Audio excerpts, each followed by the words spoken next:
Hrushka asks, at what point did you know that making was going to be a sustainable career? Did you always know that this is what you'd be focusing on? Or was there a holy shit moment? Both. Both are true. Both happened. So my father was a maker. My father was an animator and a painter. And I grew up, he built a deck on the back of our house. And by the third time he built it, it mostly was great. My dad would try everything. He was a serial skill collector like I am. So I grew up in this environment, and I started early making props and making things that I wanted, making costumes. And all that being said, I gravitated towards creative disciplines, acting and graphic design and production design. But I still didn't think of making as a career in my late teens and early 20s, but mostly because I didn't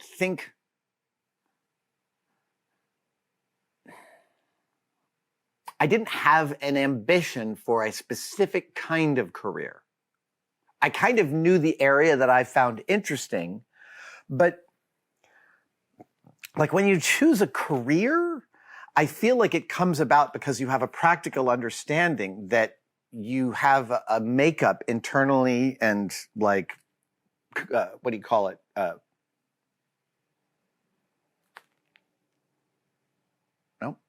Nope, the word is escaping me. But you are a person who fits this, like, let us say that being a litigator is the career you have chosen. I would assume that there's a certain point at which you're studying your law and you're doing your law, your practice suits, and you realize, oh, I have a penchant for laying out the argument in a cogent way under pressure. Well, that would absolutely make you an excellent litigator. And while I had lots of experiences in making things and designing things that were highly rewarding, there was a specific moment at which I realized that making was a career, and it surprised me. And it happened in probably 1994 or 5. Actually, it's probably 95 would be my guess. Okay, so to set you the scene, I had moved to San Francisco from New York in 1990, gotten work in theater for a bunch of small black box theaters here in San Francisco through the early 90s. That got me a reputation for solving interesting problems, which led to working for Jamie Heineman in film special effects. At the same time as I was doing all of that, I was working as a understudy backstage technician at Beach Blanket Babylon. I was working in the prop department at Berkeley Repertory Theater, and I was also making sculptures all the time. I was going home after any given 8-hour, 10-hour day on a job. I was coming back to my loft. I was single, and I was making sculptures and sculptures and sculptures, and I was showing them in group shows all over the place. And that was just the oscillation. I slept like every third day. Seriously, in your 20s, it's kind of like, that's sort of my energy, right? I had this big loft full of tools. I would come home from a day of making props at Berkeley Rep, and all I wanted to do was work until 1 or 2 in the morning on my sculpture. And so I did that. That was my life for 3 or 4 years.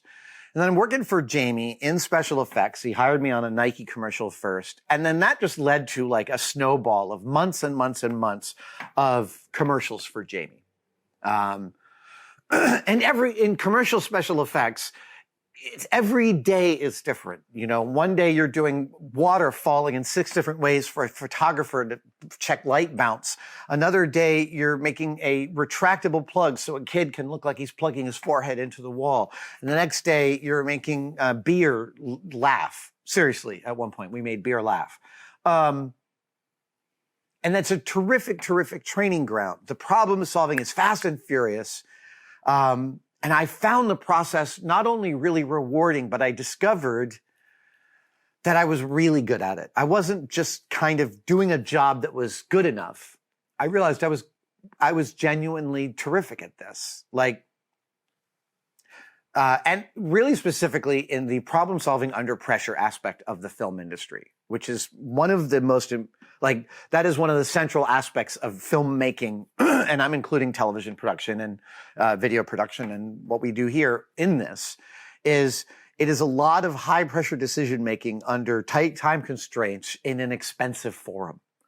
And you either gravitate towards that or you run from it. A lot of people work in the film industry for a day or 20 years.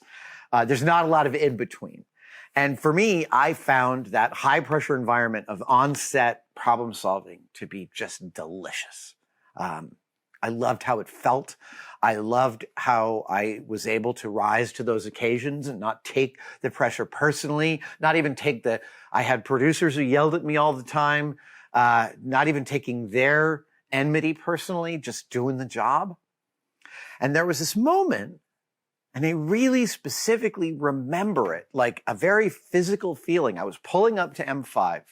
And M5 used to be down off of Quint Street, between Army and Evans, off of 3rd Street in San Francisco for the locals. And I was pulling into not my parking space, pulling into a parking space out front of M5. And I was thinking, wow, it's been a while since I've been making sculpture at home at night. And then I thought it through. I did this sort of mental inventory and I realized, wow, I've been working steadily for like 3 months now. And over the last 90 days, I haven't been making sculpture at home. And then a counterpoint came up in my brain and said, well, it sounds to me like the creative fulfillment that I get from making sculpture at night is now being fed by the on-set problem solving within commercial special effects. And that's exactly what was happening, and I had experienced this once before, so I actually was able to recognize it. When I was studying, before I left New York in 1990, I had been playing pool and billiards very, very seriously, like 3 hours a day for several years. And I hung out with some hustlers at Society Billiards and played with my friends at Chelsea Billiards. And it was billiards all over the place. And specifically, I remember diving all the way into playing pool and reading about it and gathering a library of books about it. And I noticed that my penchant for making things diminished when I was going into pool playing. And I realized at that point, I was like 20, like, okay, yeah, I'm getting the creative fulfillment out of the problem solving that happens on the green instead of on the workbench. And so here it is 6 years later, and I'm realizing that the commercial special effects work that I'm doing is feeding my creative brain every bit as much as sculpture does. Now, within our culture, we have a value judgment about that in general. And we think of the art as being more pure than the commercial stuff. And I understand that point within reason. At the same time, I was a 25-year-old person living in San Francisco, and I discovered that there was this thing I was particularly good at. Enough out of you. I discovered that there was this thing. I discovered that. Hold on just a second. Ooh.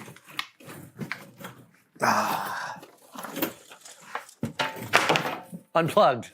I discovered that there was this thing I was good at. I was getting paid well at it. I was getting raises to do it. I was getting praise and reward. And it was paying my rent really well. Like, that was worth gravitating towards. And the film industry is packed with people who say things like, I used to be an artist. And I was really clear I don't think of that as a proper dichotomy. Like, once you have explored the aesthetic world of what is important to you, once you have dived into the self-discovery that is a personal aesthetic exploration, that never leaves you. It never disappears. That is always part and parcel. So I made a commitment in my head and I said, okay, now I understand what a career is.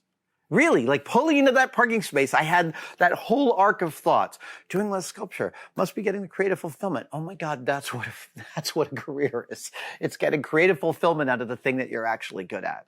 And it felt like winning the lottery, frankly. Yeah, I didn't realize I would give such a long answer to that question. Thank you so much for watching. If you'd like to support us even further, you can by becoming a tested member. Details are, of course, below, but it includes all sorts of perks, and we're building them all the time. You get advanced word and behind-the-scenes photos of some of our projects. Questions, you get to ask direct questions during my live streams, and we have some members-only videos, including the Adam real-time series of unbroken, unedited shots of me working here in the shop. They are weirdly meditative. Thank you guys so much. I'll see you on the next one.